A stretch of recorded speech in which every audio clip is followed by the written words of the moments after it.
The first time I saw it, I thought it was just another piece of weathered junk left behind by some careless hiker. We were deep in the high Uintas that day, following a faint trail along a ridge that had been half swallowed by time and mountain wind. The pines up there grew tight together, their roots gripping the shale like stubborn hands, and the air had that dry metallic bite that comes before snow, even in late summer. I was hiking with 3 friends: Mark, who carried the map and never stopped humming, Jenna, who always noticed the smallest things, and old Tom, whose beard was nearly as wild as the peaks around us. We'd set out that morning, chasing nothing more than a view, but what we found changed the way I looked at mountains forever. It was Jenna who spotted it, something dark, half buried near the base of a boulder field. She crouched down, brushed away a handful of needles and dirt, and said softly, "You guys, come look at this." At first glance, it was only an old boot, a single heavy leather climbing boot, cracked and warped from years of sun and snow. The sole was separating, and the laces were stiff as wire. But when I turned it over, I saw something that froze all of us in place. A name, half faded, burned into the leather with an old wood stamp. R. Keller. We stood there for a long moment, none of us saying a word. It wasn't just the name, it was the way the leather had torn, the way the tongue was ripped open as if caught in something violent. The boot wasn't lost by accident. It had been left there, or torn free, in some struggle against the mountain itself. Mark finally broke the silence. You think he made it back down?" But even as he asked, he already knew the answer. No one forgets a boot like that. That night, after we made camp near a narrow lake rimmed in stone, I couldn't shake the image from my head. The wind coming off the ridgeline howled like a voice that hadn't been heard in decades. I sat there by the fire, staring into the flames, wondering who R. Keller was. Maybe he'd been a climber before the era of lightweight ropes and nylon packs, back when men went up these slopes with nothing but willpower, hemp rope, and boots like the one we'd found. Maybe a storm rolled in. Maybe the ridge gave way. Maybe no one ever came looking. And the more I thought about it, the more that name carved into the leather began to feel like a whisper, a plea, something unfinished. Jenna must have felt it too, because she finally said, "We should try to find where he fell." The fire cracked. Tom shook his head, not out of doubt, but respect. "If we do," he said, "we do it right. Mountains, remember. We'll tread careful." That's how it started. The quiet vow we made under a thin veil of stars beside a dying campfire. We didn't know what we were searching for, not exactly, but something about that ruined boot had tied us to a stranger's story, one the mountain had kept, hidden for half a century. The next morning, before the sun hit the peaks, we packed our gear and turned back toward the ridge, where the wind still whispered the name R. Keller. We retraced our steps to the boulder field the next morning, the air sharp enough to sting the lungs. Frost still clung to the grass in delicate silver veins, and when the sun touched the peaks above us, they flared gold like they were lit from within. The boot was right where we'd left it, resting in the shadow of that great stone half swallowed by earth and time. I remember kneeling beside it again and feeling the weight of years pressing down, as if the mountain itself wanted us to leave well enough alone. Tom studied the slope above us, squinting. "If he lost that here," he muttered, "then the ridgeline probably took him. Those cliffs run jagged another half-mile before they drop clean into the basin." He traced a line in the air with his finger, like a map only he could see. "If he fell, he's down there somewhere." It was a grim thought, but the kind that settled over all of us with quiet purpose. We split the area into quadrants, each of us combing through scree, brush, and tumbled rock. Jenna found a fragment of canvas first, a piece of what might have been an old rucksack, weathered to the colour of dust. The grommets were rusted, and one strap was still faintly red, though the years had drained it pale. When she showed it to us, we all went silent again. As the day wore on, clouds began gathering along the western horizon, thick and grey like bruises forming. I could feel the weather turning, but none of us wanted to stop. There was something unspoken driving us on, a need to know, or maybe just to give name and rest to whoever had vanished up here. By late afternoon, we reached the edge of the basin. It fell away steeply, a sweep of shattered granite and stubborn alpine grass leading down to a narrow ravine below.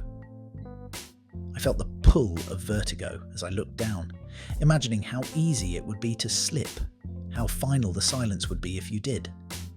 The wind carried the smell of stone and old snow. Tom found the next sign. "Here," he said quietly, kneeling near a tangle of low shrubs. He brushed aside some branches, and there, half buried in soil and moss, was the broken head of an ice axe. The handle was gone, but the metal was still intact enough to show a faint engraving, the same initials, RK. For a long time, no one moved.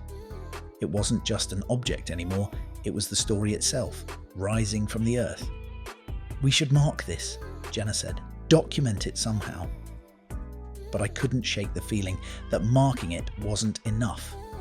The man who carried that axe deserved more than coordinates on a map. He deserved remembrance. Tom looked out over the basin again, the light fading into that soft blue that comes before dusk. "If he fell from here," he said, "he's close. Maybe closer than we think." And as we stood there, in the rising wind, the first flakes of snow began to drift down, slow, silent, like the mountain's own blessing, or warning. We gathered our packs and made a plan to return at dawn, when the light would be better. None of us spoke much that evening at camp. The fire burned low, and every crack of a log felt like a voice echoing from that cold slope above us. I lay awake long after the others slept, listening to the wind slide down from the ridge.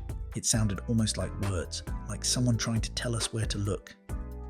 Morning broke in grey silence, the kind that swallows sound and thought alike. A thin layer of snow dusted the tents, and the air was sharp enough to make breath hang white and still. We packed quickly, the kind of quiet teamwork that comes when everyone knows what's at stake. Nobody needed to say much. Our purpose was carved into us by the night's unease. By the time we reached the ridge again, the clouds had lifted just enough for sunlight to glance off the peaks, the world glittering like it was trying to hide something precious. We started where we'd left off, at the place of the broken axe, and moved down slope into the basin. The descent was steep, the ground loose underfoot. Every few steps sent a rattle of stones tumbling into the ravine, echoing until they faded into nothing. I remember my heartbeat keeping time with those falling rocks. Jenna led the way, scanning every hollow and outcrop with that quiet focus of hers. Mark followed behind, taking notes in his small waterproof pad. He'd started sketching the area, mapping each clue. Tom, steady and deliberate, stayed just behind me, his years of mountain sense guiding our steps. "Keep your eyes on the land," he'd say now and then. "It tells stories if you listen right." Halfway down, we found what might have been a campsite. Just a faint ring of stones and a patch of earth less wild than the rest. I crouched beside it, brushing snow from a small indentation where something heavy had once rested. A pot, maybe, or a pack. Nearby, buried under a thin crust of dirt, I uncovered a small metal buckle, brass, tarnished green, but still strong when I turned it in my hand. Tom examined it and nodded. "That's from a harness, climbing gear, likely early 1950s, maybe late 40s. It struck me then how long the mountain had held him. Decades of rain, snow, growth, and still traces remained, stubborn as memory. We kept moving, slower now. Every gust of wind felt like a breath drawn from the past. Then, just before noon, Jenna stopped abruptly. She'd knelt beside a low ledge where a cluster of alpine moss grew thick over something pale. I joined her, scraping gently with a stick. Beneath the moss, the curve of bone emerged, small, unmistakable, the shape of a human hand. Mark swore under his breath, then caught himself, head bowed. Tom crouched beside us, his face unreadable. "He's here," he said softly. "This is where he came to rest." We worked with care, reverence.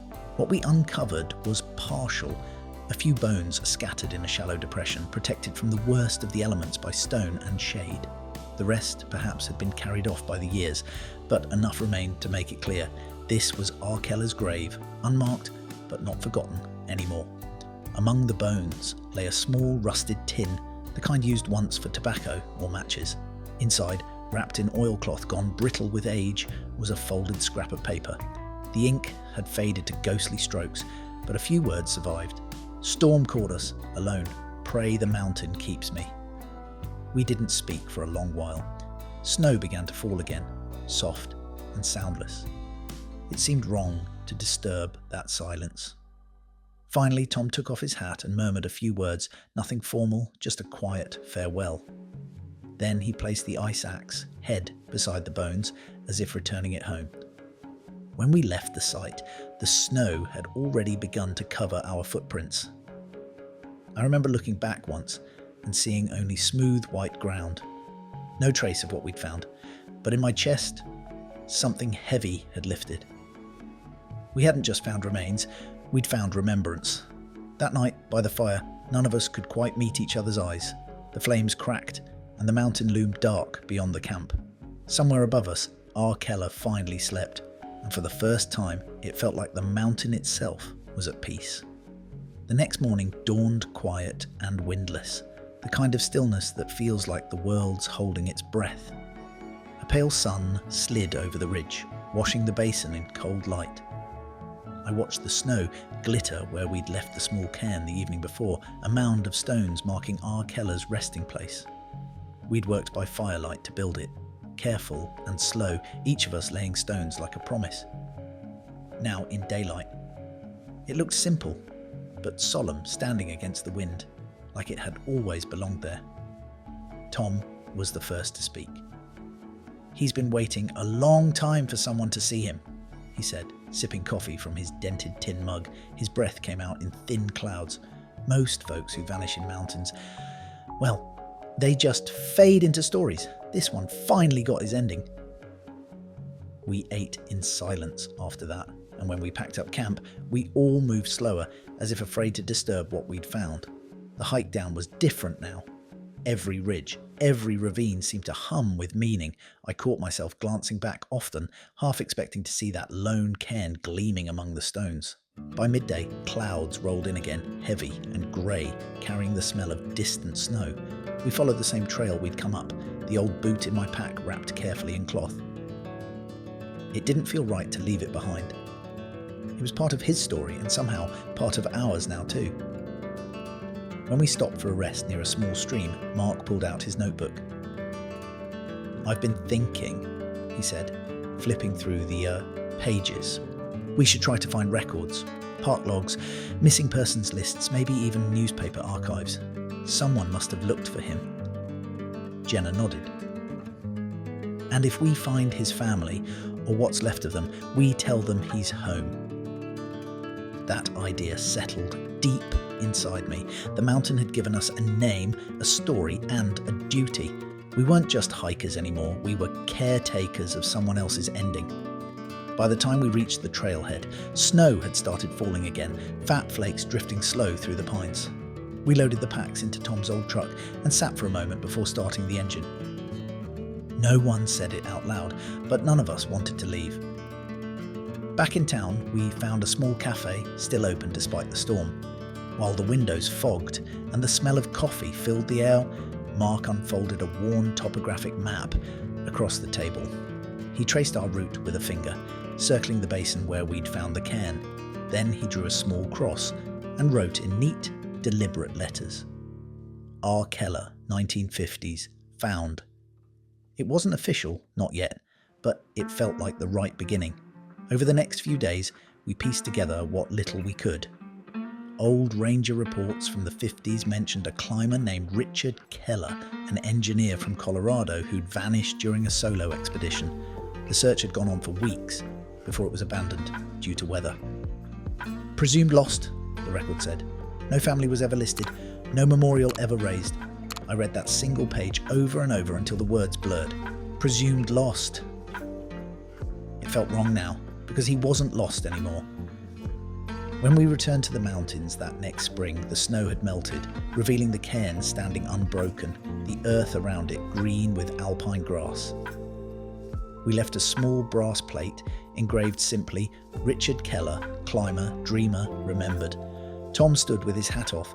Jenna laid a wildflower beside the stones, and Mark read the words he'd written in his journal. The mountain took him, but it also kept him safe. As we hiked back down that day, the air was warmer, the wind softer somehow. The silence no longer felt empty. It felt sacred.